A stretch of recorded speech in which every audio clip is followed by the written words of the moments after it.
Good morning. So today I am going to share part one of my testimony. I decided to split it into 3 parts because my life, as I've mentioned before, I have been a prodigal 3 times. So to share my testimony is kind of a tricky one because it was a long process till I finally became a true follower of Jesus, the kind that will never ever walk away again. So part 1 is about my childhood primarily, and it was a good childhood. Christian parents who loved each other and loved us. And when I was really young, and I don't remember much, my dad went to Warner Pacific, which at that time was a Christian college. It's kind of changed. It's a little more of a liberal arts college now, but he went to college to become a pastor. And that was here in Oregon. And I remember us moving at some point to Arizona so that he could get a job as a youth pastor. And I loved it there, the sunshine. Kids feed off sunshine. I loved it. And there came a time, I think it was only 1.5 years or 2 years later, we moved again. Because as a pastor, you know, especially when you want to be a pastor and you're starting out as a youth pastor, your goal is to find a job as a senior pastor. And that was my dad's goal.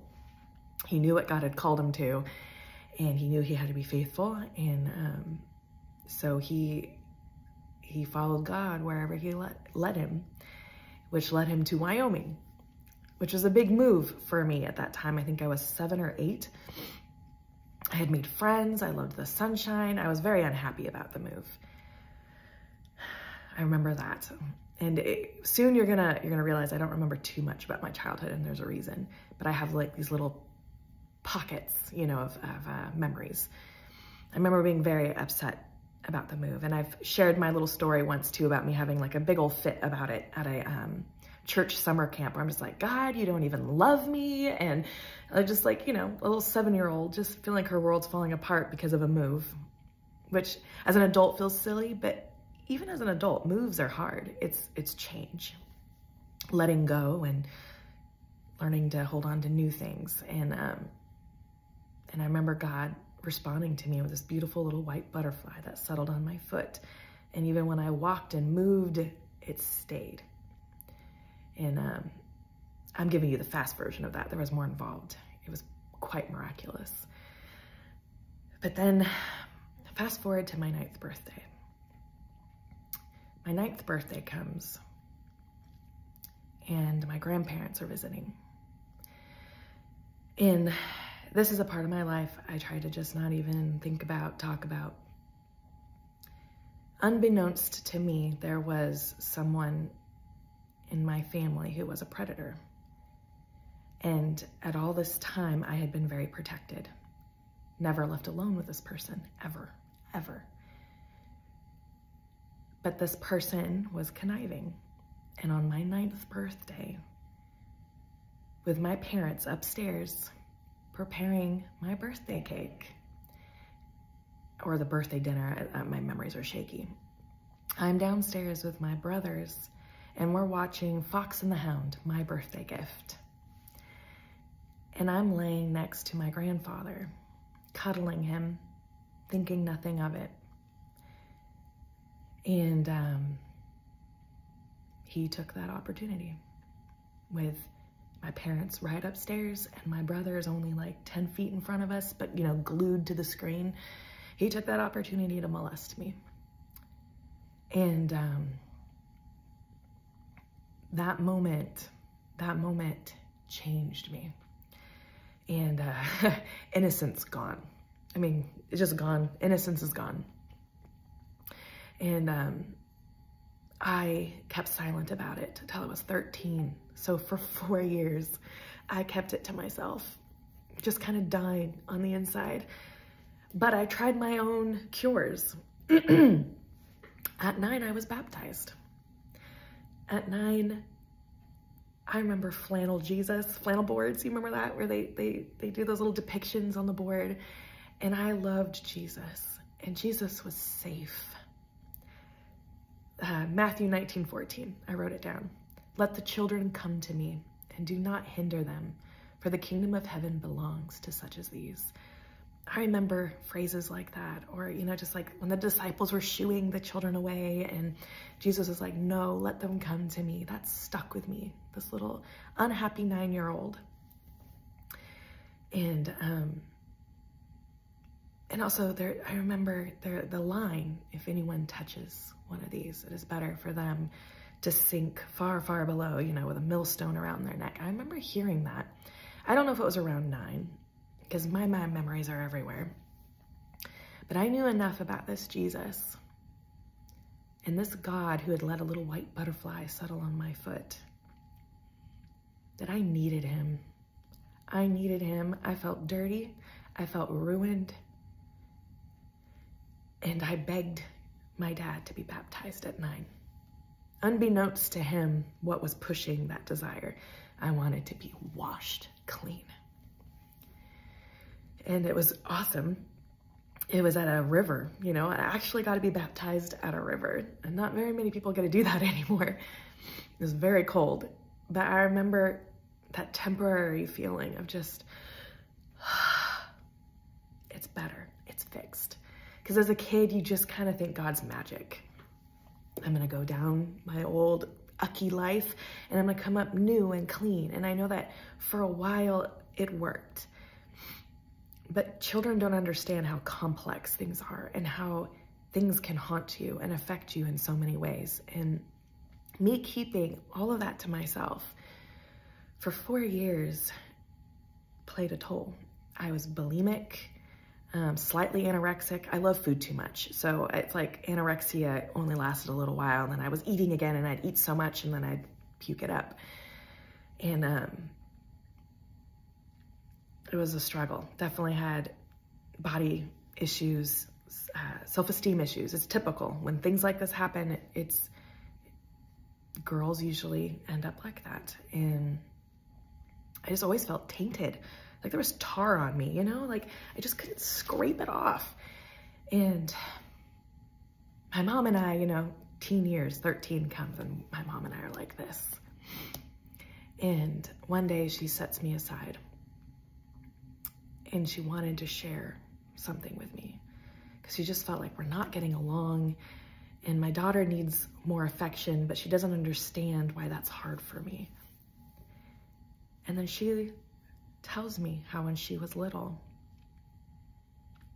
from the age of like 4 to 9, or is it 2 to 9, someone in her life hurt her a lot.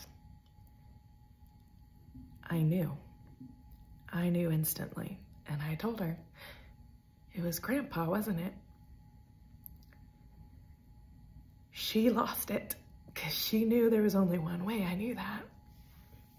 I think it's one of those aha moments for a parent when everything clicks.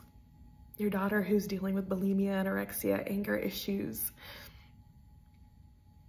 And I remember my dad was out getting a movie with my brothers and my mom's calling him and you need to come home, you need to come home. And that was a hard time of my life. In one aspect, it felt so good to not have that secret anymore. But in another aspect, it really sucked because everything I feared happened. My life turned upside down.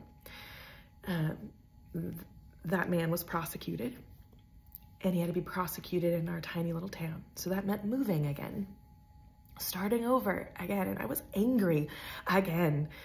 I hated moving. And at this point, we'd been there from 3rd grade to 7th grade. And I was moving again.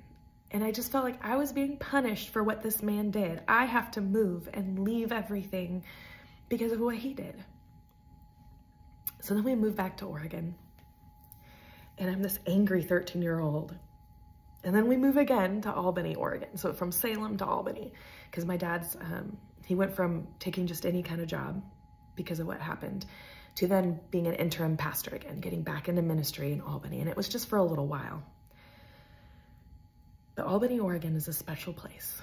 We were only there 9 months, but God did wonderful things for that angry 14 to 15-year-old. At this point, angry. I'm just moving all the time. Nothing's better. Nothing feels better. I'm struggling to hold on to Jesus. I'm struggling and I'm failing because I'm too angry. This wonderful woman, Sue, she knew what had happened to me. And she's someone who did the children's ministry there. And she knew no one was getting through to me. Well, one day she pulled me aside after, I think it was like a Wednesday night. And she said, Jamie, you're not alone. Horrible things like this happen to more people than you realize. And I was like you. I thought I had no worth. I thought I would be tainted forever. She was speaking all the words that were in my head. So she had my attention.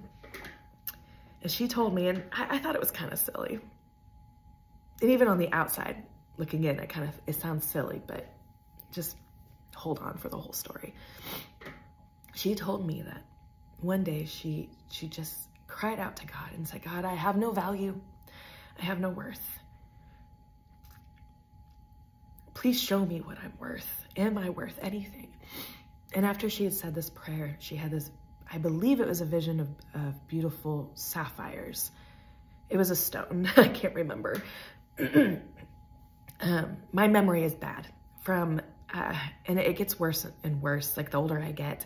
But ever since I was molested, my memory is sketchy. So like anything before 9, I only have very few memories. And then even after, it's like key things I remember, but I don't remember much. So it's hard to retell this stuff because I'm going to get some details wrong. But she had prayed that and God showed her, I'm going to say, a beautiful sapphire. And then she'd gotten a beautiful sapphire necklace, and it was just that constant reminder that she has value, that God sees her value, whether she sees it or not. And she just told me, she's like, I want you to pray too. I want you to just tell God how you feel and say, God, I need to see how I look to you, because what I see, my sight's too broken. I see nothing but tar. I'm tainted. This is a 14-year-old at this point who just thinks there's no hope. I'm forever ruined, right? And I played along. And immediately the first thing I saw was this beautiful black horse with a white star, kind of like Black Beauty. And it is running through a golden field. I mean, the most beautiful golden field I've ever seen. Just beautiful. And it's running and it looks majestic and wild and free. The shiniest black coat.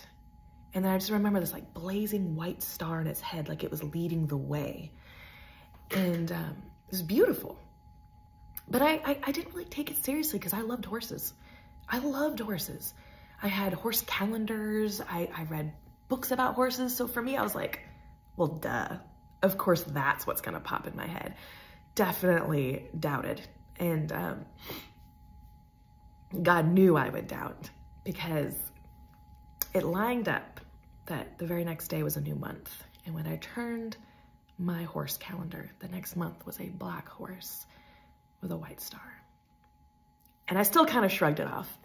But then a cousin of mine who never sends me anything, because we're kids, we don't send each other stuff.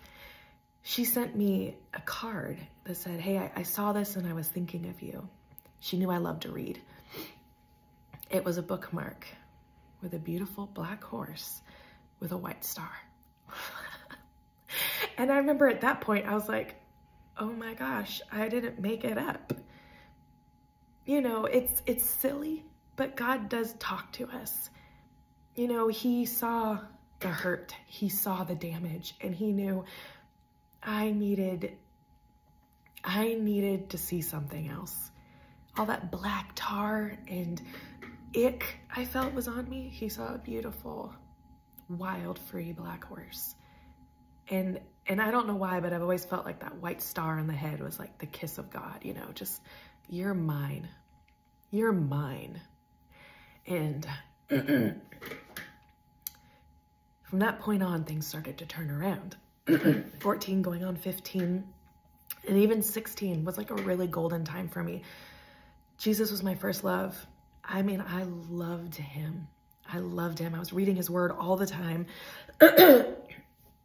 And the shackles of all that were falling away. I didn't feel like that girl anymore. I was someone else. But then, the more you read, the enemy works even through God's word. I came across a story in the New Testament. Sorry, too much crying. That really got under my skin. And when you're 16, you're young, and you don't always understand. But it got under my skin enough that it led to my first prodigal moment. And I'm going to read it to you. Mark 7, verses 24 to 30. Jesus left that place and went to the vicinity of Tyre. He entered a house and did not want anyone to know it, yet he could not keep his presence secret. In fact, as soon as she heard about him, a woman whose little daughter was possessed by an evil spirit came and fell at his feet. The woman was a Greek, born in Syrian Phoenicia. She begged Jesus to drive the demon out of her daughter. First, let the children eat all they want, he told her, for it is not right to take the children's bread and toss it to their dogs. Yes, Lord, she replied, but even the dogs under the table eat the children's crumbs. Then he told her, for such a reply you may go. The demon has left your daughter. She went home and found her child lying on the bed and the demon gone. I hate that story. I've learned to make peace with that story, but I hated that. At 16, I read that,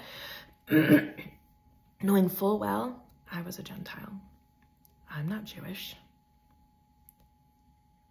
And that line, first let the children eat all they want. Yes, Lord, she replied, but even the dogs under the table eat the children's crumbs. And he answers her plea because of that statement on her behalf. But I was at a place where I wanted all of Jesus, all of him. I was so hungry for him. He was my first love. And I read this and I thought, wait a second, you're only going to give me crumbs? Like, I'm to be happy with the crumbs? Like, good for her. She's happy for the crumbs. Because I get it, God. Even at 16, I got it. You're so amazing that even the crumbs are enough. But at 16, I was like, that's not enough for me. It's not enough. I want all of you. I want all of you, God. I want all of you. I don't want the crumbs. I need all of it. And I felt like this piece in the Bible was like a slap in the face. And that was the beginning of me falling away. It sounds silly. It sounds silly, but I wanted all of God. And that felt like you're not Jewish. You're not of his chosen people. You get what you get. And oh boy, slowly throughout the years, I edged away from him. It wasn't an instant. It wasn't. It was slow. It was a very slow process where I did this with God. I just kind of put him over there, and I'm going to be safe over here. The God who let that butterfly land on my foot, the God who gave me this beautiful image of a black horse, isn't even going to give me all of him. So he doesn't get all of me. And part 2 will go over kind of a turnaround from that moment, but it was a long prodigal moment.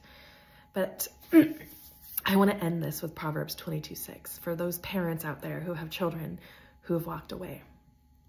Start children off on the way they should go, and even when they're old, they will not turn from it. If you teach your kids Jesus, he's in their heart. He's in their head, even when they do this. Even when they push him away, even when they walk away, you can't fully walk away from what you know, what's been sown inside. Maybe those seeds are frozen, but that ground will thaw one day. someone will come along and water it, weed it. Keep praying for them. I know my parents prayed for me. And I came back eventually because of all the seeds sown in my childhood. So that's part one. There'll be 2 more parts just because I'm a complex person apparently, but pray for me. This is harder than I thought it was. And part 2 is going to be trickier for me because it involves people I love and my ex. And I want to make sure that when I'm sharing things that happened, it's not something that can hurt my kids who are also attached to him. So pray for me because I'm going to need help with part 2. God bless you guys.